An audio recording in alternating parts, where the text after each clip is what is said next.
teman-teman, di sini saya akan menjelaskan tentang sistem pencernaan.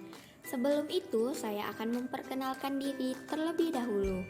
Perkenalkan, nama saya Nurul Anissa Maulida, mahasiswa S1 Farmasi Universitas Muhammadiyah Riau.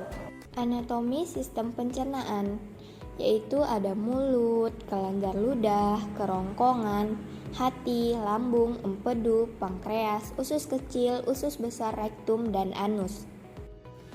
Yang pertama ada mulut.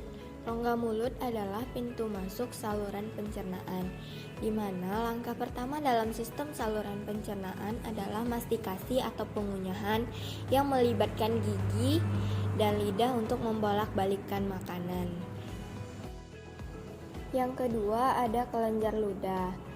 Kelenjar air liur memproduksi liur untuk membasahi dan melarutkan makanan sehingga membuatnya lebih mudah untuk kemudian dicerna. Yang ketiga ada esofagus yang sering disebut sebagai kerongkongan. Terjadinya proses menelan atau deglutisi. Deglutisi merupakan penelanan bolus atau makanan yang telah dimastikasi atau dikunyah sebelumnya.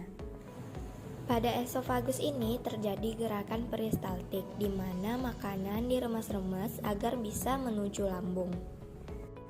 Yang keempat ada lambung. Terjadi dua proses pada lambung, yaitu proses pencernaan secara mekanis dan proses pencernaan secara kimiawi. Pencernaan mekanis dilakukan oleh dinding otot lambung yang meremas dan mengaduk makanan.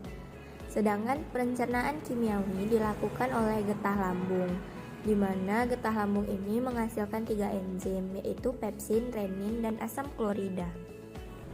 Yang kelima, hati. Proses yang terjadi pada hati yaitu proses penguraian, di mana ia mengubah sifat suatu zat dari nonpolar menjadi polar.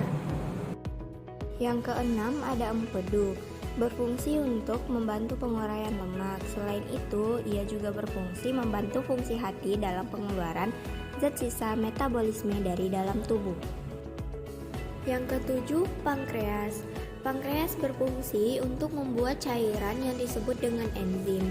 Adapun enzim yang dihasilkan oleh pankreas yaitu amilase, tripsin, dan lipase.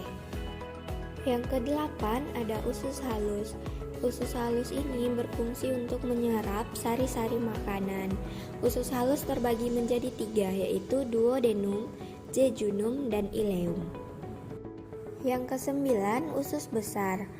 Usus besar berfungsi untuk menyerap air dan nutrisi yang tersisa dari sisa makanan sehingga menjadi lebih padat dan membentuk feses. Yang ke-10 ada rektum, di mana rektum ini menerima feses dari usus besar kemudian akan mendorongnya ke anus. Yang terakhir ada anus, di mana anus ini berfungsi sebagai tempat ekskresi pada sistem pencernaan. Sekian penjelasan tentang sistem pencernaan. Terima kasih.